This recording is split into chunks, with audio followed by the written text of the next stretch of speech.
guys, balik lagi sama kita berdua, ada Naila, Syarifah. Jadi di sini kita bakal ngejelasin tentang asal mula nama TNI dan gimana pembentukannya. Oke. Tahu nggak TNI itu apa? Masa nggak tahu? Pastilah tahu. TNI itu Tentara Nasional Indonesia.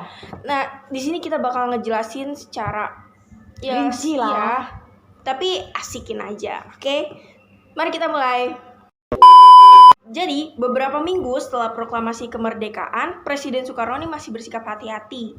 Hal ini berkaitan sama sikap Jepang yang gak terima dengan perubahan quo atau perubahan dari negara jajahan menjadi negara merdeka. Apalagi negara tersebut sampai memiliki tentara. Jadi sejak Jepang menyerah kepada sekutu, Jepang ini harus menjaga Indonesia biar gak sampai terjadi perubahan yang benar-benar berubah gitu loh. Jadi Jepang nih akhirnya bersikap keras nih sampai sekutu datang ke Indonesia. Bersikap kerasnya itu seperti melucuti persenjataan dan membubarkan peta pada tanggal 18 Agustus 1945. Jadi oleh karena itu Presiden Soekarno nih jadi lebih hati-hati biar Republik Indonesia nih masih tetap berlangsung. Tapi sikap Soekarno yang hati-hati itu kurang disetujui sama para pemuda yang lebih bersifat revolusioner. Oleh karena itu, para pemuda mempelopori untuk membentuk badan-badan perjuangan. Oke, lanjut. Jadi sampai akhir bulan Agustus, sikap hati-hati Soekarno ini masih dipertahankan. Hal ini dibuktikan pada waktu sidang PPKI pada tanggal 22 Agustus 1945.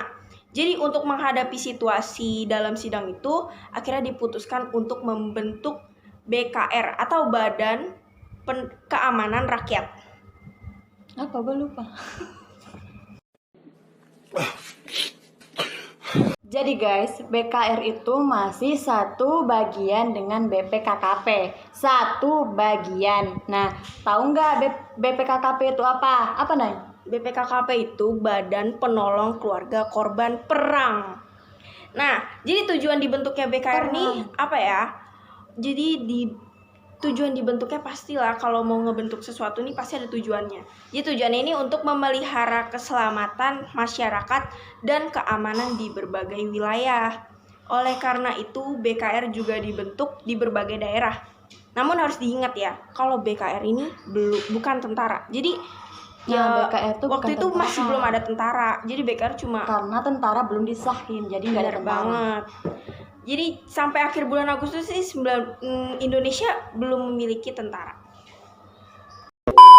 Bangsa Indonesia memproklamasikan kemerdekaannya pada tanggal 17 Agustus 1945.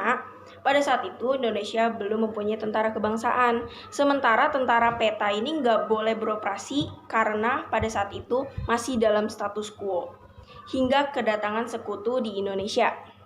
Kemudian pada tanggal 18 Agustus 1945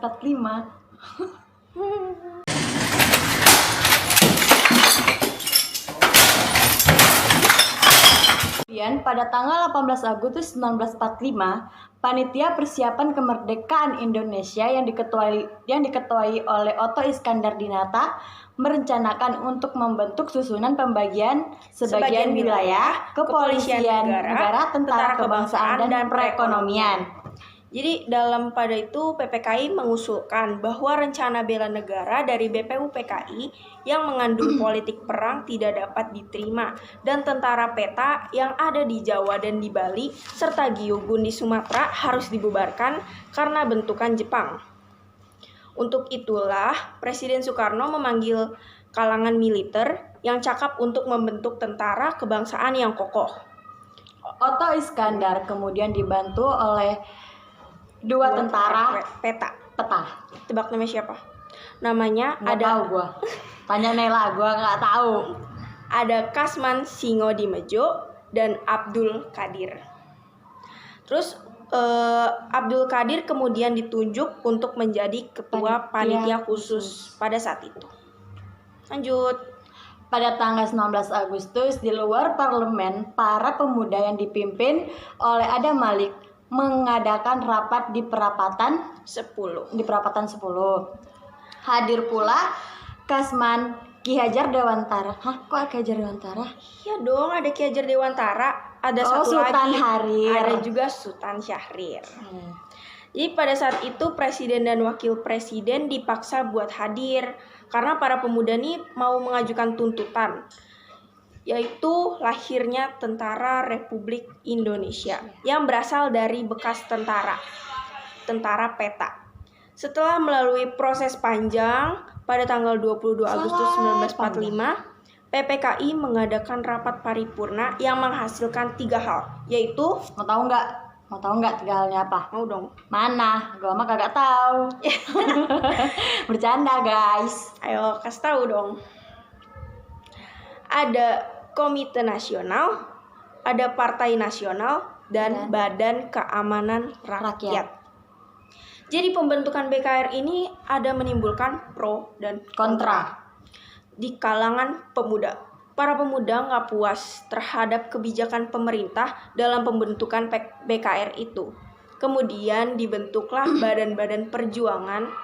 Jadi badan-badan perjuangan ini juga dikenal dengan nama Laskar, yaitu suatu organisasi perjuangan yang tidak memiliki senjata, kurang disiplin, dan tidak memiliki pemimpin yang berpengalaman. Guys, selanjutnya kita akan menjelaskan tentang Komite Van Aksi dan lahirnya badan-badan perjuangan. Jelasin dong. Capek gua. Munculnya Komite Van Aksi, kemudian disusul dengan diduduki Jepang. Lahirnya berbagai badan perjuangan di bawah Komite Van Aksi seperti API, Angkatan Pemuda Indonesia, BARA, Barisan Rakyat Indonesia, dan BBI, Barisan Buruh Indonesia. Di berbagai daerah kemudian muncul juga berkembangan badan-badan perjuangan.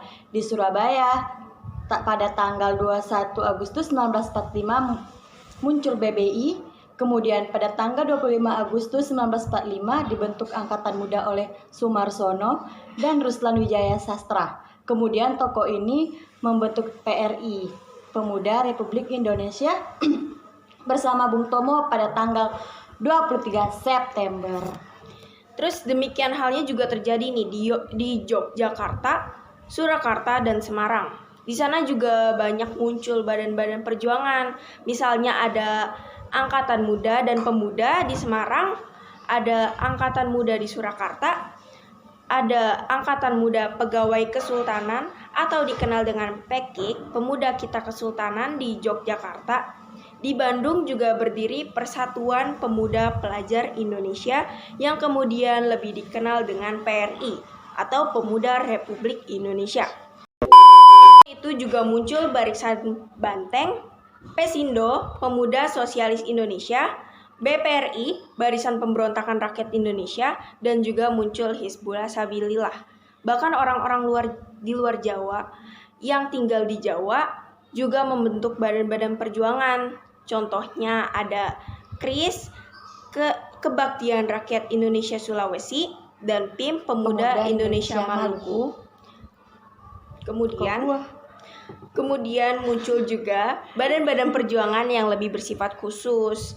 Misalnya ada TP, Tentara Pelajar, yang sekarang namanya dijadiin nama jalan di Semarang. Terus ada juga TGP, Tentara Jenderal Pelajar, dan TRIP, Tentara Republik Indonesia Pelajar. Selanjutnya juga berkembang pula kelaskaran. Badan-badan perjuangan juga berkembang di luar Jawa, antara lain sebagai berikut. Di Aceh terdapat API, Angkatan Pemuda Indonesia, yang dipimpin oleh Syamaun. Di Sumatera Utara terdapat PRA, Pemuda Republik Andalas. Di Lampung terdapat Angkatan Pemuda Indonesia yang dipimpin oleh Pangeran Emir Muhammad Nur.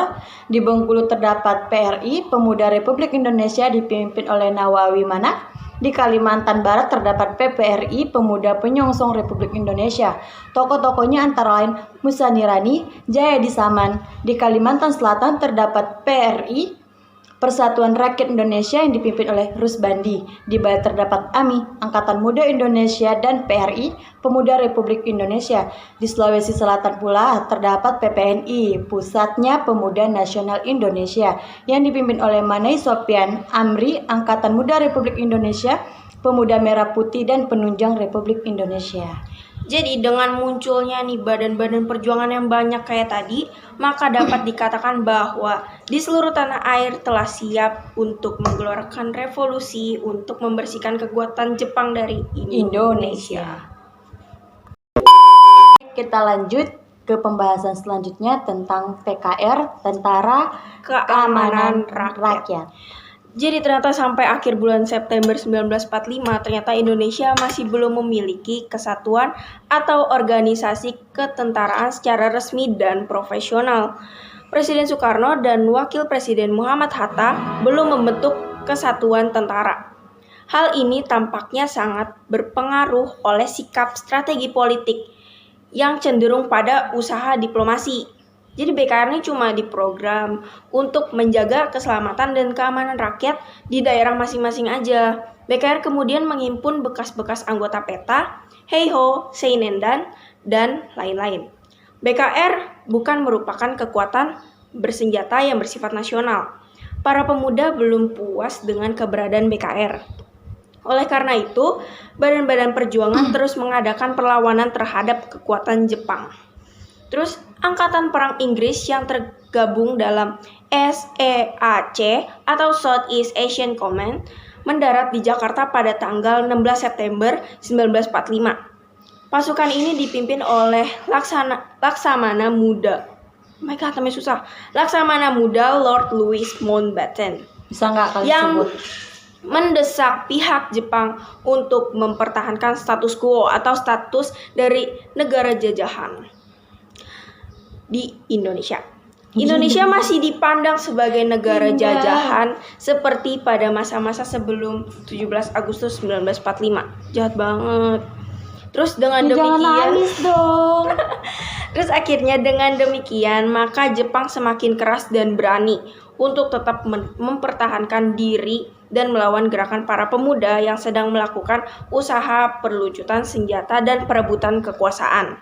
Lanjut. Pada tanggal 29 September 1945, mendarat lagi nih tentara Inggris yang dipimpin oleh Letnan Jenderal Sir Philip Christensen, panglima dari AFNI, Alliance Forces Netherlands Indies. Kedatangan tentara AFNI ternyata diboncengin oleh dia nggak datang sendiri guys, dia bawa backingan. Namanya Disebut NICA. Netherlands India Civil Administration. Hal ini menimbulkan kemarahan bagi bangsa Indonesia lagi. Akhirnya timbul berbagai insiden perlawanan terhadap kekuasaan asing, terutama terhadap Belanda. Terus dengan demikian ancaman dari kekuatan asing semakin besar nih, semakin Gebar gitu. Bus. Para pemimpin negara menyadari bahwa sulit juga ya buat mempertahankan negara dan kemerdekaan tanpa adanya tentara nasional. Sesulit mempertahankan kamu. Enggak gitu dong. Terus sehubungan dengan itu, maka pemerintah memanggil bekas mayor KNIL yang namanya Urip Sumoharjo dan ditugasi untuk membentuk tentara kebangsaan. Urip Sumoharjo sejak zaman Belanda nih emang udah punya pengalaman di bidang kemiliteran. Ia juga termasuk lulusan pertama di sekolah perwira di Meester Cornelis yang didirikan Belanda. Kemudian dikeluarkanlah maklumat pemerintah pada tanggal 5 Oktober 1945 yang sekarang juga diperingati sebagai hari lahirnya TNI. Tentang pembentukannya TKR. Adapun maklumat itu berbunyi sebagai berikut. Untuk memperkuat perasaan keamanan umum, maka diadakan suatu tentara keamanan rakyat. Jakarta, 5 Oktober 1945, Presiden Republik Indonesia Soekarno. Mantap. Urip Sumoharjo juga diangkat sebagai Kepala Staf TKR. Sehari kemudian, pemerintah mengeluarkan maklumat yang isinya mengangkat Supriyadi atau bekas komandan PETA sebagai Menteri Keamanan Rakyat. Selanjutnya, pada tanggal 9 Oktober 1945, KNIP mengeluarkan perintah mobilisasi bagi bekas-bekas tentara PETA, KNIL, Heiho, dan laskar-laskar yang ada untuk bergabung menjadi satu dalam TKR. Sementara itu, kesatuan aksi atau badan-badan perjuangan yang udah dibentuk sebelumnya juga masih tetap diizinkan beroperasi apabila tidak ingin bergabung di dalam TKR. Lanjut. Personalia pemimpin TKR ternyata belum mantap, ada kekurangan. Hal ini terutama disebabkan oleh tidak munculnya tokoh Supriyadi. Supriyadi kemana? Gak tahu gua. Waduh. Supriyadi hilang secara misterius sejak berakhirnya pemberontakan peta di Blitar pada Februari 1945. Ada yang inget gak pemberontakan peta di Blitar? Nanti Kita bahas. Oke. Oleh karena itu, pada tanggal 20 Oktober 1945 diumumkan kembali pengangkatan pejabat-pejabat pemimpin di lingkungan TKR. Susunan pemimpin TKR yang baru sebagai berikut: Menteri Keamanan Rakyat Muhammad Suryadikusumo, pemimpin tertinggi TKR Supriyadi, Kepala Staf Umum TKR Urip Sumarharjo. Penasaran kan kemana perginya Supriyadi yang hilang? Jadi ternyata Supriyadi ini nggak kunjung datang. Oleh karena itu secara operasional kepemimpinan yang aktif di TKR adalah Urip Sumoharjo. Ia memilih markas besar TKR di Yogyakarta dan membagi TKR dalam 16 divisi. Seluruh Jawa dan Madura dibagi 10 divisi dan Sumatera dibagi menjadi 6 divisi.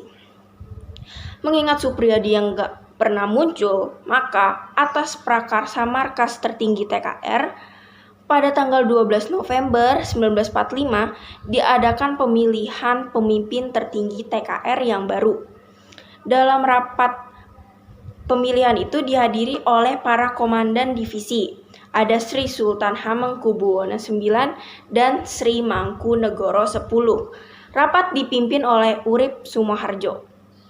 Dalam rapat itu disepakatilah untuk mengangkat Kolonel Sudirman, Panglima Divisi 5 Banyumas sebagai Panglima Besar TKR dan sebagai Kepala Staf.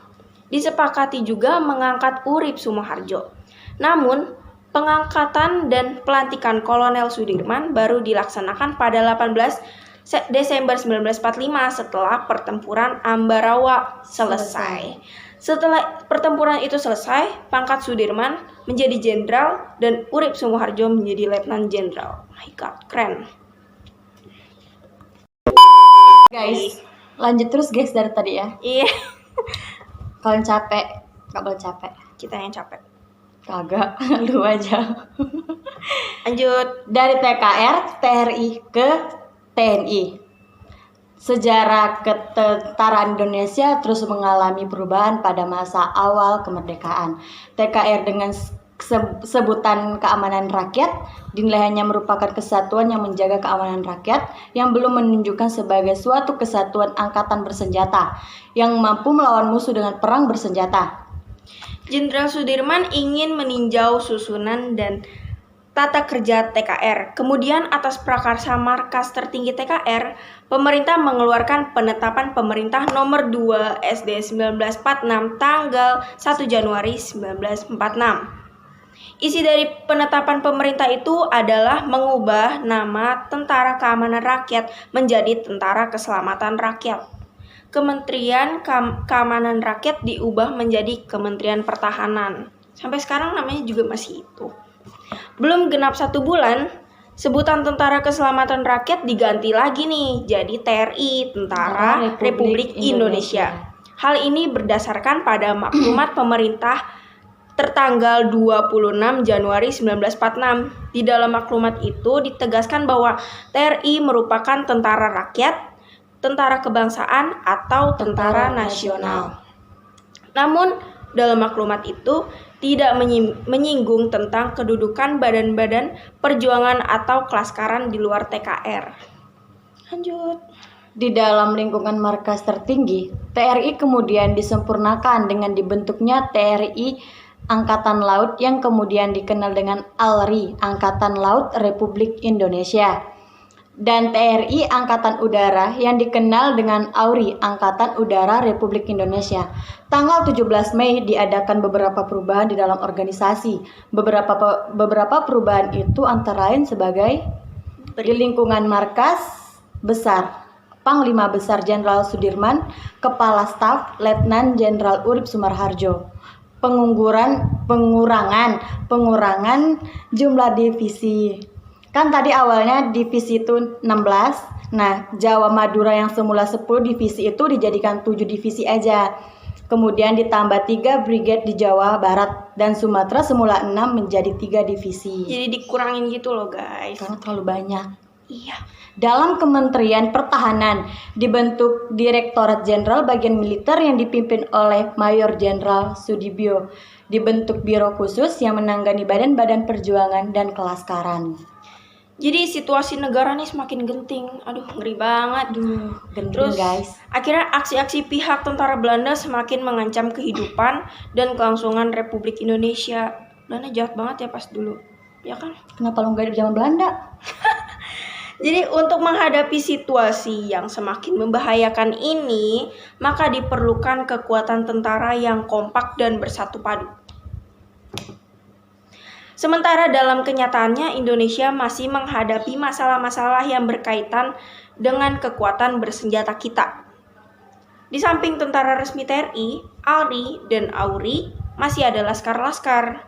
Pada umumnya, kesatuan kelaskaran lebih condong kepada induk partainya yang seideologi dan belum tentu searah dengan perjuangan para tentara yang tergabung dalam TNI. Jelas ini akan memperlemah perjuangan bangsa dalam menghadapi aksi-aksi kaum Belanda. Lanjut.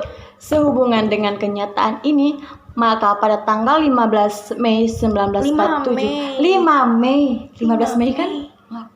Salah sebut. 15 Mei ulang tahun siapa tuh? Diem. Oke, lanjut. Pada tanggal 5 Mei 1947, Presiden mengeluarkan dekret yang berisi tentang pembentukan panitia yang disebut Panitia Pembentukan Organisasi Tentara Nasional. Panitia itu dipimpin sendiri oleh Presiden Soekarno. Iya. Setelah panitia itu bekerja, akhirnya keluar penetapan Presiden tentang pembentukan organisasi TNI, Tentara Nasional Indonesia. Mulai tanggal 3 Juni 1947 secara resmi telah diakui berdirinya TNI sebagai penyempurnaan dari TRI. Penyempurnaan. Segenap anggota angkatan perang yang tergabung dalam TRI dan anggota kelaskaran dimasukkan ke dalam TNI. Dalam organisasi ini telah dimiliki TNI Angkatan Darat, TNI Angkatan Laut, TNI Angkatan Udara. Semua itu terkenal dengan sebutan ABRI, Angkatan Bersenjata Republik Indonesia. Saat ini Angkatan Bersenjata Republik Indonesia kembali bernama Tentara Nasional Indonesia. Jadi gitulah perjalanan dari perubahan nama-nama yang ujungnya berakhir dengan TNI. Iya. Dari TKR, terus dari BKR dulu dong. TKR, TRI, kemudian TNI. Lama ya guys prosesnya guys. Ternyata ngebentuk Tentara Nasional itu perlu kayak bertahun-tahun mengubah nama. Iya, keluar dekret. Nggak langsung Jadi habis merdeka langsung muncul. Ada TNI enggak ternyata guys. Jadi segitu dulu gak sih? Ya iya kan? Dong, segitu dulu dong. Ya kan? Nanti kapan-kapan kita balik lagi. Oke, dadah guys.